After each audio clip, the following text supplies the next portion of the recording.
নমস্কার বন্ধুরা। কি গরম পড়েছে বলুন তো। আর তার সঙ্গে এই ঘাম, উফ, আর পারা যাচ্ছে না। কিছুদিন ধরে এই ওয়েদার ডিপার্টমেন্ট বলুন বা মোবাইল বলুন, যে টেম্পারেচার দেখায় সেটা নিয়ে কিন্তু আমার মনে খুব সন্দেহ হচ্ছে। ধরুন, কোনো একদিন দেখাচ্ছে টেম্পারেচার বেশ হাই, কিন্তু অতটা গরম লাগছে না। আবার কোনো দিন দেখছি টেম্পারেচার বেশ কম, কিন্তু খুব গরম লাগছে। তাহলে কি ওয়েদার ডিপার্টমেন্টের টেম্পারেচার ভুল হয়? এত বড় একটা সংস্থা, তার টেম্পারেচার ভুল হতে পারে? আর টেম্পারেচার যদি ঠিক হয়, তাহলে এরকমই বা কেন হয়? আমার মনে যে প্রশ্নগুলো এসছে, এরকম প্রশ্ন হয়তো আপনাদের মনেও আসবে।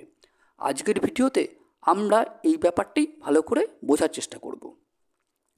ওয়েদার ডিপার্টমেন্টে টেম্পারেচার দেখায়, সেটাকে বলে ড্রাই বাল্ব টেম্পারেচার বা শুষ্ক উষ্ণতা। সোজা কথায় বললে বায়ুর উষ্ণতা। মানব শরীর বা আমাদের শরীরে যে টেম্পারেচারটা ফিল হবে, সেটা কিন্তু শুধুমাত্র ওই উষ্ণতার ওপর নির্ভর করে না, আরও কতগুলো জিনিসের ওপর নির্ভর করে।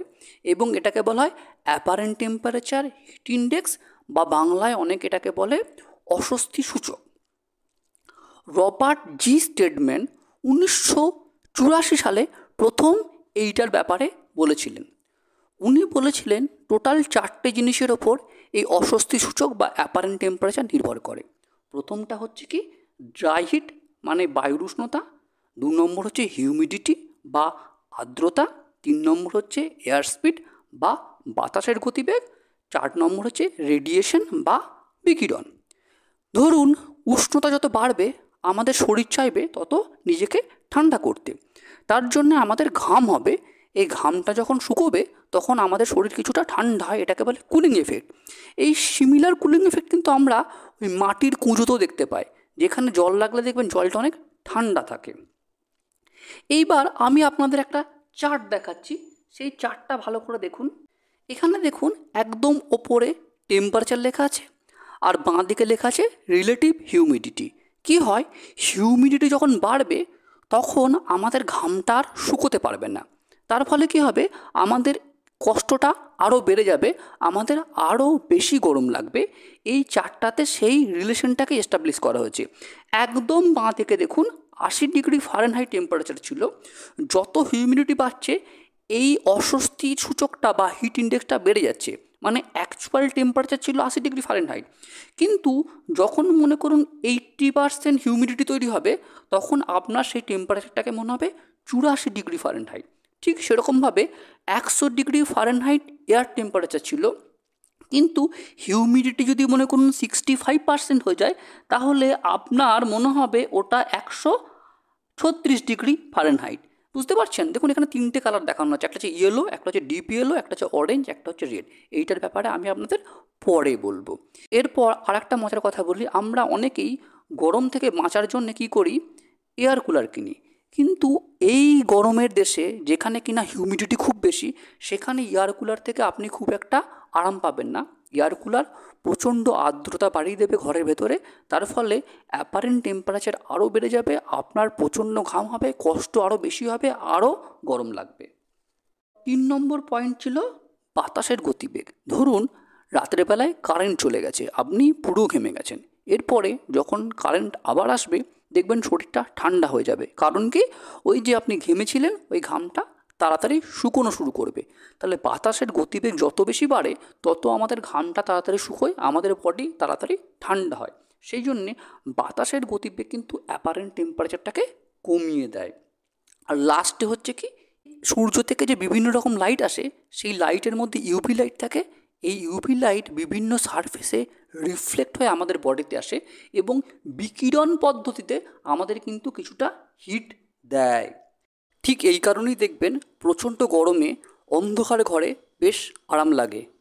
এই প্রসঙ্গে বলে রাখি, WBGT wait bulb globe thermometer বলে একটা মেশিন হয়, যে মেশিনটাকে কিন্তু ইউজ করা হয় এই অ্যাপারেন্ট টেম্পারেচারটাকে মেজারমেন্ট করার জন্যে।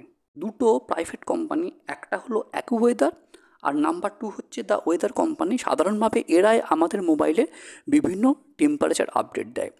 এদের কিছু গোপনীয় পেটেন্টেড টেকনোলজি আছে, যার মাধ্যমে এরা অ্যাপারেন্ট টেম্পারেচারটাকে মেজার করে, এবং এটাকে ওরা রিয়েল ফিল বা ফিল লাইক বলে এক্সপ্রেস করে। এইবার একটা চার্ট দেখাচ্ছে দেখুন, এই চার্টটাতে বলা হয়েছে কিভাবে অ্যাপারেন্ট টেম্পারেচার মানব দেহে ইম্প্যাক্ট করে।